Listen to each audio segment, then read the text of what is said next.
hematopoiesis es un proceso biológico que va a dar lugar a la formación de células sanguíneas. Entre estas tenemos pues, los hematíes o glóbulos rojos, los leucocitos y las plaquetas. La vida media de los eritrocitos o de los hematíes es de aproximadamente 120 días a 140 días.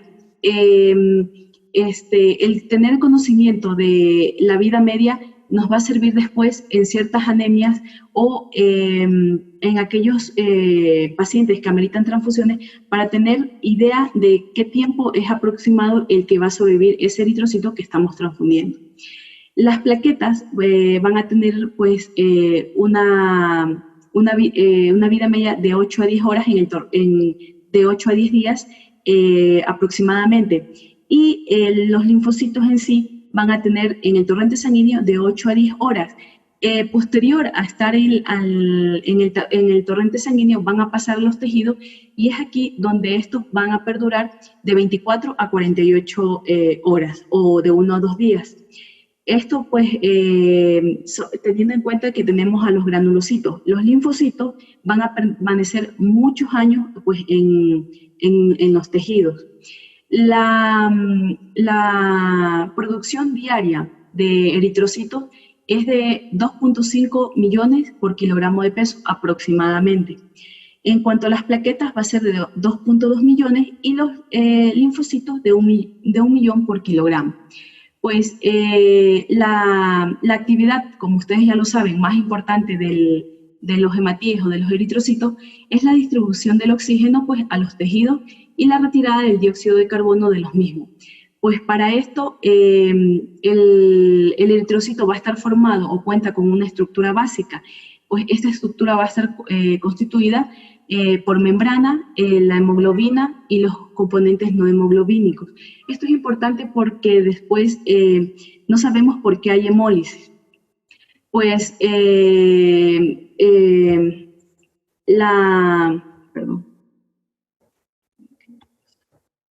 la hemoglobina pues, va a estar formada por cuatro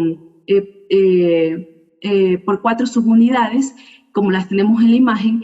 Cada subunidad va a tener un anillo férrico, que es el que estamos viendo aquí en esta imagen. Y este anillo férrico va a estar rodeado de una cadena peptídica. La molécula de hemoglobina pues, va a tener 4 cadenas peptídicas y van a existir en pares, pues como lo estamos viendo en la figura. ¿Qué decimos o a qué denominamos anemia?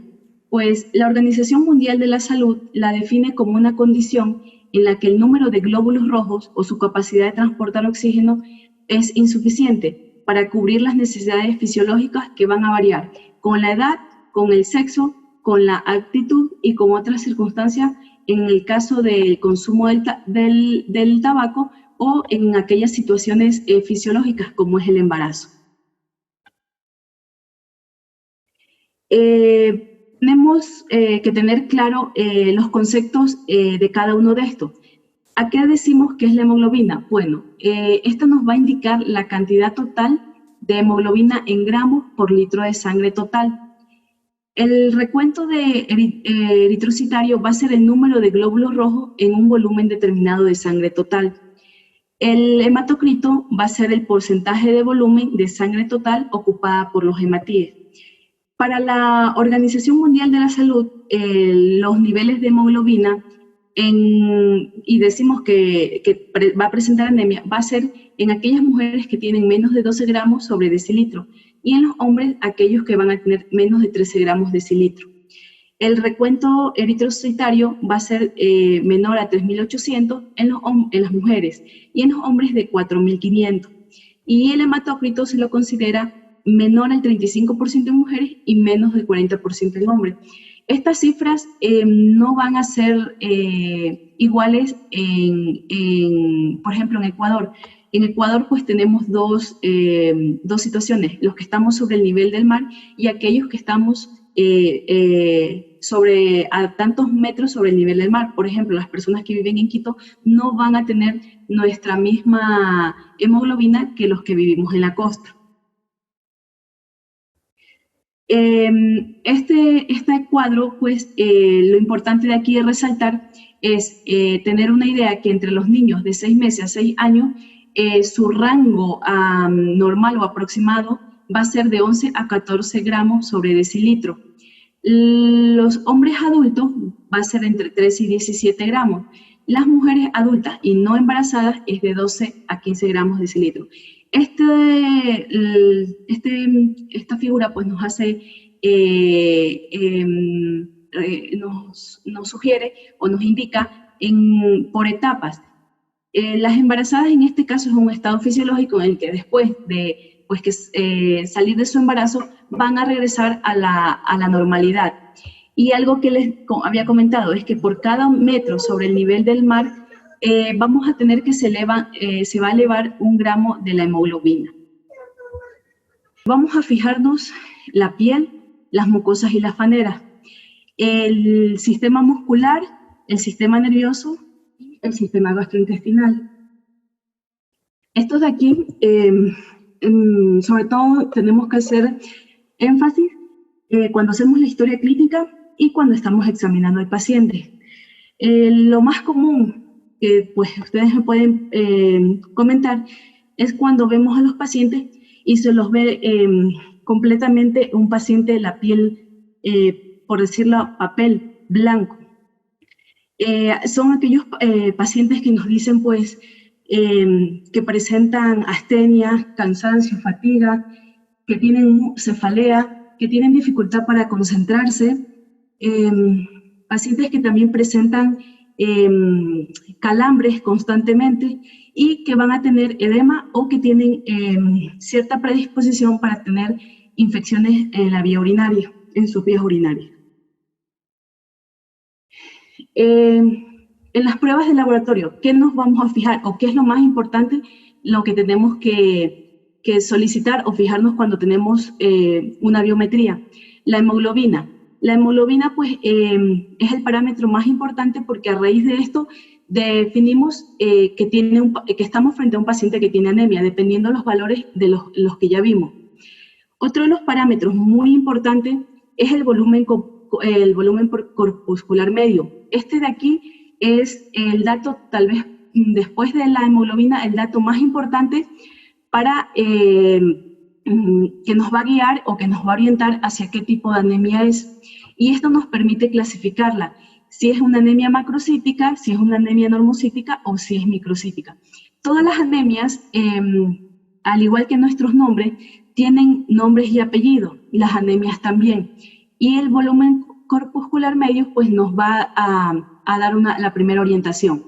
La hemoglobina corpuscular media, pues esta es la cantidad de hemoglobina promedio de un hematíe. Y este nos va a orientar si es hipocrómica o normocrómica.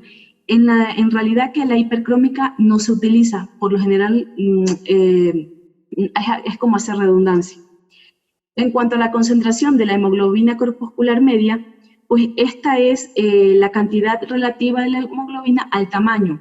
Y pues esta si los valores van a estar disminuidos, pues nos va a guiar hacia una anemia por deficiencia de hierro. Los valores cuando están elevados, pues estos de aquí nos indican que una de las dos, o hay esferocitosis o hay aglutinación de los glóbulos rojos. Otro parámetro importante es la amplitud de la curva de distribución de los eritrocitos, o también que se lo conoce como ADE. En las biometrías lo suelen poner al final, la verdad es que uno no le toma a veces importancia, pero este ADE tiene un valor, un rango entre 11.5 a 14.2, y este nos va a dar una medida en la variación del tamaño de los hematíes. Es decir, en aquellos casos que los hematíes hay unos que son más pequeños y unos que son más grandes. Es decir, cuando hay anisocitosis, ¿ok? En los casos en que el ADE va a estar elevada es sobre todo cuando hay deficiencias de hierro y en aquellos pacientes también que han tenido pérdidas y que han sido transfundidos.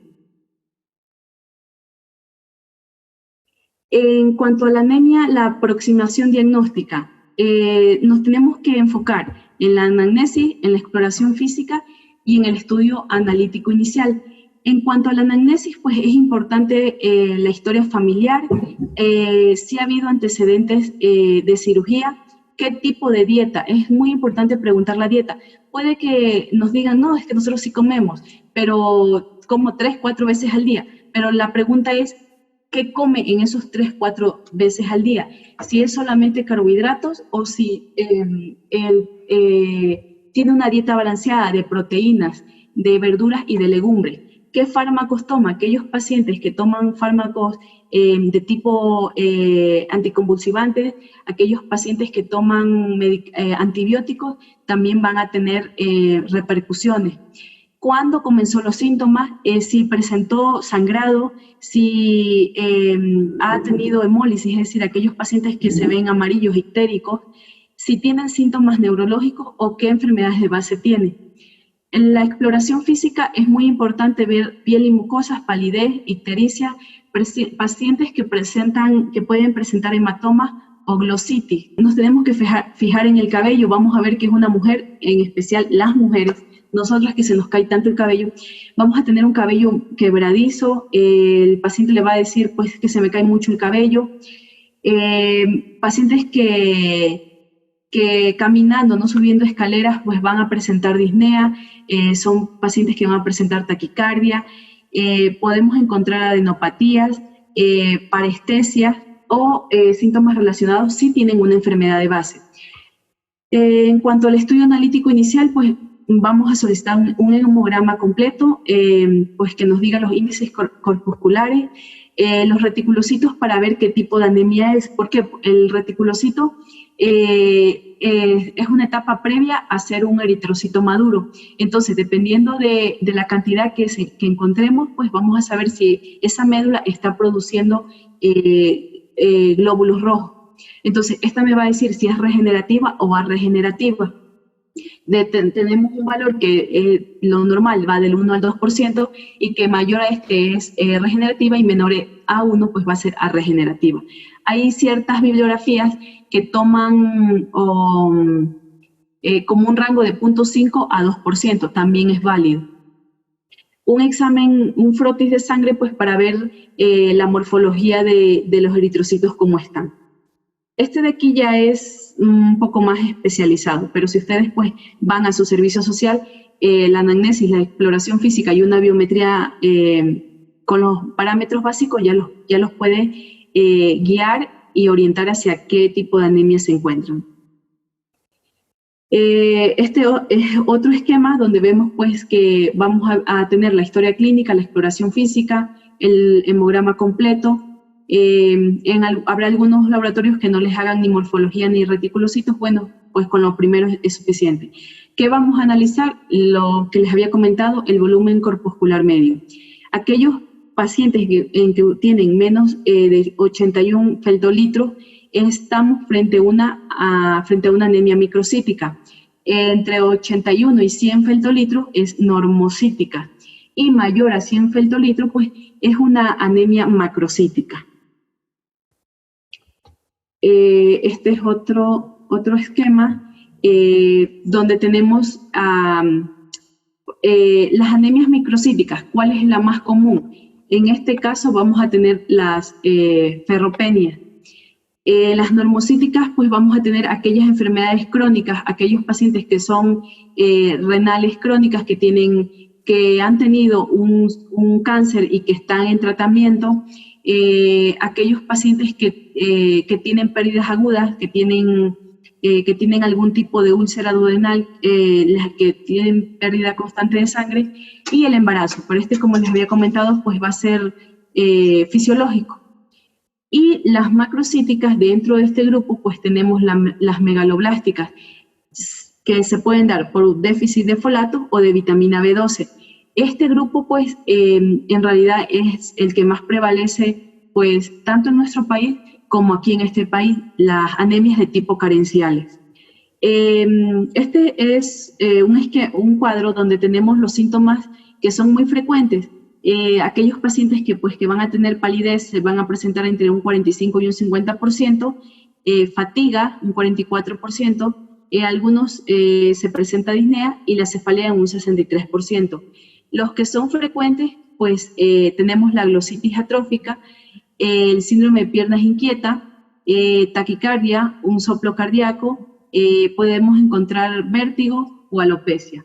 En esta figura pues tenemos la coiloniquia. Este es un síndrome que por lo general ya no se ve, pero son las membranas esofágicas, o que también se caracteriza como el síndrome de Plummer-Vinson o de Patterson-Kelly, que se caracteriza por disfagia, anemia, por déficit de hierro y membranas esofágicas. La pica es muy común, bueno, les soy sincera, en Ecuador no lo preguntaba tanto, o en realidad a veces no lo preguntaba, como lo investigo ahora, y es muy común que las personas, que los pacientes le refieran que nos refieran que sienten mucha ansiedad por comer hielo, tierra, jabón. Es muy común. Yo les podría decir que de todos los pacientes que tienen anemia ferropénica, el 90% tuvieron un episodio en que tenían ganas de comer ese tipo de cosas. La queilitis y la glossitis, en este caso, en la figura que tenemos aquí, tenemos la coiloniquia o uñas en cuchara, es una uña cóncava, y el 95% de los pacientes que tienen anemia ferropénica lo presentan. En este caso tenemos la queilitis, que son estas úlceras que se nos hacen en la unión de los labios. En cuanto a la anemia megaloblástica, pues esta de aquí se va a caracterizar porque su volumen corpuscular medio va a ser mayor a 100 femtolitros. Esta de aquí está englobada en las anemias macrocíticas. En este caso, pues también vamos a tener algo que a veces se nos escapa, que es el alcoholismo, y más que el tabaquismo, es aquellos pacientes que son alcohólicos. En ellos también vamos a encontrar que tienen una anemia macrocítica, las hepatopatías crónicas, el hipotiroidismo también. En cuanto a las manifestaciones clínicas, en este caso, tenemos que entre los síntomas pues hay debilidad, va a haber palpitaciones, cansancio, edema, es muy característico la glositis, también se puede presentar anemia, vómitos, diarrea, parestesia, es muy común. Lo más común de las anemias megaloblásticas va a ser la glositis y las parestesias. Estos pacientes también van a tener cambios de humor, su carácter va a ser muy cambiante. Las mujeres podemos llegar a menorrea e inclusive infertilidad. Algunos hombres pueden tener dificultades en su eyaculación. En cuanto a los signos físicos, pues la lengua va a ser una lengua lisa y brillante. Háganse la idea de que están viendo una lengua aframbuesada, es como una frambuesa.